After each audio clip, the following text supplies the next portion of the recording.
এখানে নতুন কিছু নয়। আমাদের ওইদুল একজন ভাঙড়ের আইএসএফ এর লিডার। তিনি বরংবার আক্রান্ত হয়েছে আগে তানাকে মিথ্যা কেসে বহুতবার দমানোর চেষ্টা করেছিল, কিন্তু তিনি তানার শিরদাঁড়া খাড়া রেখে লড়াই জারি রেখেছিলেন। আমরা মনে করছি সম্পূর্ণটা তৃণমূলের ইন্ধনে এবং তৃণমূলের কর্মীদের দ্বারাই আক্রান্ত ওইদুল ইসলাম। কেন আক্রমণ করলো? আপনারা জানেন ওইদুল ইসলাম যেভাবে আমাদের পার্টির মিটিং সিটিং বা সাংগঠনিক কাজ করে বেড়াচ্ছে, ভাঙড়ের বিভিন্ন প্রান্তে তিনি তানার পার্টির কর্মসূচি চালিয়ে যাচ্ছেন এবং তিনি একজন আমাদের দলের লিডার। তানাকে যদি দমন করা যায় ভাঙড়ের একটা নেতৃত্ব স্তর থেকে তিনি সরে যাবে এবং আইএসএফের কর্মীরা ভয় খেয়ে যাবে। সেই কারণেই তৃণমূলরা চক্রান্ত করে আইএসএফের ওইদুলকে মারার চেষ্টা করেছে বা মেরেছে। তৃণমূলরা অভিযোগ করছে যে তাদের কর্মীদের আপনাদের লোকজন ওইদুলের নেতৃত্বে লোকজন মারধর। কি করে মারবে ওইদুল ইসলাম? ওইদুল ইসলাম তো নিজেই আক্রান্ত। তানাকে যেভাবে মারধর করা হয়েছে আমরা তো প্রথমেই খবর পাই তানাকে মেরে ফেলে দিয়ে গিয়েছিল। আল্লাহর রহমতে তিনি বেঁচে গিয়েছেন। এখানে সম্পূর্ণটাই চাপানোর জন্য তৃণমূলরা এই সমস্ত অভিযোগ এনে আইএসএফকে ফের দমানোর চেষ্টা করছে।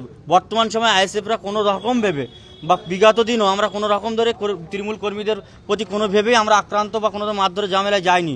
আপনারা জানেন ওইদুল ইসলামকে মেরে তারা চেয়েছিল ভাঙড়ের মাটিতে ফের একটা মিথ্যা কেস জারি রেখে ভাঙড়ের যারা নেতৃত্বরা আছে তাদেরকে ফের বিভিন্ন কেসের মামলায় তারা বাইরে রাখার চেষ্টা করেছিল। এইটাই তাদের চক্রান্ত। ফের ওনারা মিথ্যা অভিযোগ আনতে পারে, কিন্তু পুলিশ প্রশাসন আছে স্থানীয়, তারা তদন্ত করবে, তদন্ত করে বুঝতে পারবে কে বা কার ঘটনা ঘটিয়েছে। সোশ্যাল মিডিয়াতে ওইদুল ইসলাম শওকত মোল্লা প্রসঙ্গে একাধিক মন্তব্য করেছিলেন, তার পাল্টা তৃণমূলের একাধিক নেতাকর্মী বিভিন্ন রকম মন্তব্য করে যে মারধর দেখার। হ্যাঁ, আমি শুনেছি ওইদুল ইসলাম কিছু কথাবার্তা বলেছে। অবশ্যই যদি তানার কথাবার্তার দ্বারাই কোনো ব্যক্তি বা কোনো রাজনৈতিক নেতাকে যদি খারাপ লেগে থাকে, স্থানীয় পুলিশ প্রশাসন আছে তানারা লিখিত তানাকে প্রশাসনকে জানাবে, প্রশাসন আইনত ব্যবস্থা ঝালবার নেবে। কিন্তু তার পরিপ্রেক্ষিতে ভাঙড়ের কয়েকজন তৃণমূল নেতার যে বক্তব্য আমরা শুনলাম, আমি সম্ভবত জাউলগাছি অঞ্চলের প্রধান, ওনার নাম হয়তো রফিক বলে হবে, আমার ঠিক ধারণা ঠিক জানতে পারছি না ঠিক, তিনি যেভাবে আক্রমণ করেছে যে ওইদুল ইসলাম যে কোনো মুহূর্তে তানাকে আমরা হসপিটাল সই করবো, এমনকি জিরেনগা আপনার নলমুড়ি হসপিটালের নাম উল্লেখ করেছে, বেলচাই করে ওনাকে নিয়ে যেতে হবে, এরকম কথাবার্তা বলেছে। আমরা মনে করছি ওইদুল ইসলামকে ঠিক এই রফিক সহ আরও যারা আছে তৃণমূলের যারা, তাদের এই ছক তারা সফল করার জন্য ওইদুলির প্রতি আক্রমণ নামিয়ে এনেছিল। আমাদের দলের নেতারা কেউ এরকম ধরনের পোস্ট করেনি। ওইদুল ইসলাম যদি কিছু কথাবার্তা বলে থাকে, অবশ্যই আমাদের দলের সুপ্রিমো পীরজাদা নওশাদ সিদ্দিকী মহাশয় বিধায়ক তিনি আছেন, আমরা দলগতভাবে বিষয়টা দেখব।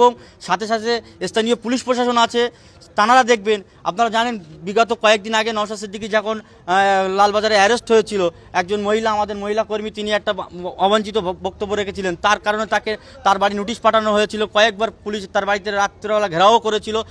তার পরবর্তীতে লালবাজার মহিলা সেন্ট্রাল লকআপে তাকে জাতি হয়েছিল এবং জামিন দিয়ে তাকে বাড়ি ফিরিয়ে আনা হয়েছিল।